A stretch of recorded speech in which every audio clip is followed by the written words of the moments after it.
Let's talk about evaluating your digital presence. More and more consumers are finding you online.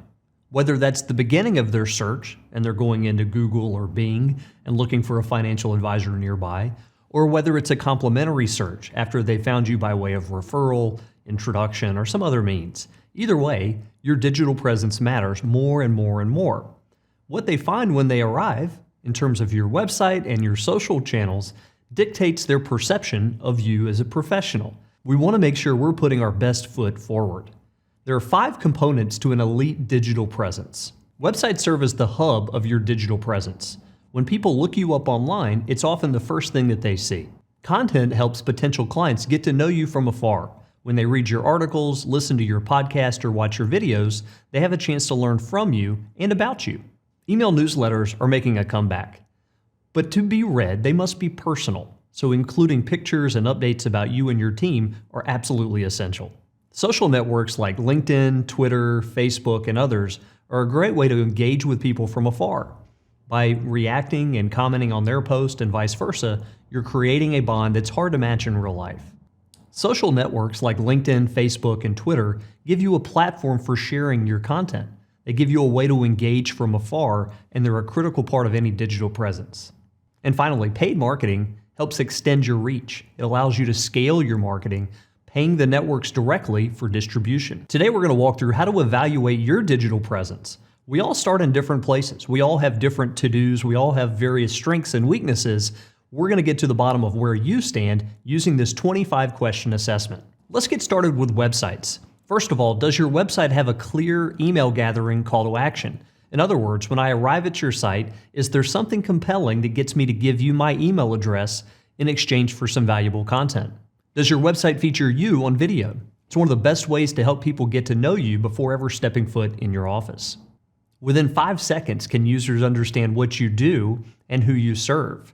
Sometimes less is more when it comes to text. The more text we add, the more confusing our message can become. Do you make weekly content additions in terms of articles, videos, and podcasts? This is how we keep our site fresh, and it's how we elevate ourselves in the search engines. And lastly, do you provide a mechanism for scheduling calendar appointments? Services like Calendly and Bookio are becoming more and more intuitive and make it easy for people to get on your calendar.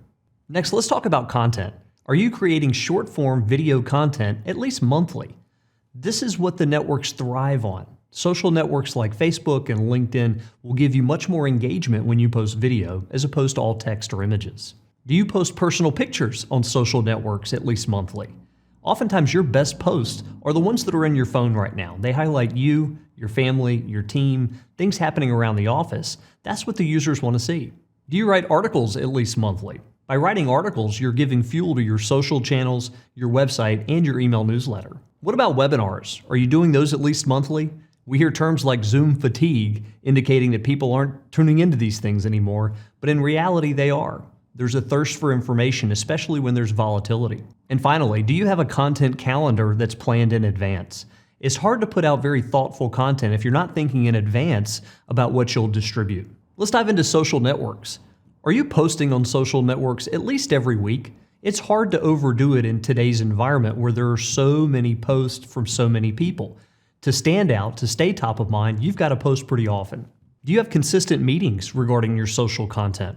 More than likely, it's not just you who plays a role in this. By getting together, you're coming up with more creative ideas and better ways to distribute this content. Do you regularly comment on other people's posts? If we want more engagement on our post, one of the quickest ways to achieve that is to engage with other people more often. Do you have more than 100 followers on Facebook? While 100 might not seem like a lot, it takes a little while to get there, and it's a stepping stone to larger audiences. Do you have more than 500 connections on LinkedIn? Well, you probably should by now. The LinkedIn network has been around for some time, and every time you're meeting someone new, you're adding them as a connection. Over time, it adds up. Email marketing can be very effective. It starts by sending a newsletter. Are you sending one at least once a month? Do you provide personally written commentary? You want your audience to see right out of the gate that you had a hand in this newsletter's creation. Do you provide updates on your team and your family? That's what people want to hear about. There's no shortage of dry financial information out there. They're curious about you. What about your email template? Was it designed by a professional? You want to speak to the fact that you're an elite financial professional. And finally, does each email seek to drive traffic to your website? This is one of the primary drivers of website traffic, getting people to read your newsletter and to entice them to go from the newsletter into your website to learn more. Last but not least, let's talk about paid marketing. This is the way you extend your reach online. You pay the networks for distribution. Are you currently running ads on Facebook and LinkedIn? They serve similar purposes. Both require a little bit of ad spend to show your message wide and far. Have you fully completed your Google business profile? This is the listing on Google that reflects your business. Have you added photos? Are there links and descriptions? All these things matter. Are you currently running Google search or display ads? This drives really relevant traffic, people who are actively in the market for a financial professional. What about boosting posts? Are you boosting posts on Facebook at least monthly? This is an easy and cost-effective way to extend your reach. And finally, do you keep metrics on your paid marketing? It's the only way to know what's been successful and whether or not we're getting our money's worth. All right, so you've gone through the assessment, you've answered yes or no to 25 different questions about your business. Now it's time to tally up your results. Now, there are gradations of success here. If you got between 0 and 5, you'd consider that poor. You've got a lot of work to do to raise your digital bar. If you scored between 6 and 10, it's likely you haven't made digital a priority yet. Now let's put the stake in the ground and move forward.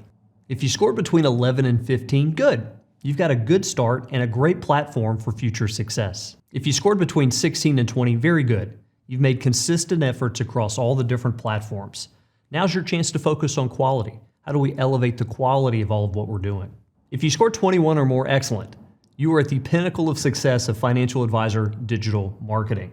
Extend your advantage, stay current, experiment, you'll be glad you did. Digital marketing is constantly evolving. What was working last year isn't necessarily working today. This assessment is your guide to stay current and relevant in today's changing environment.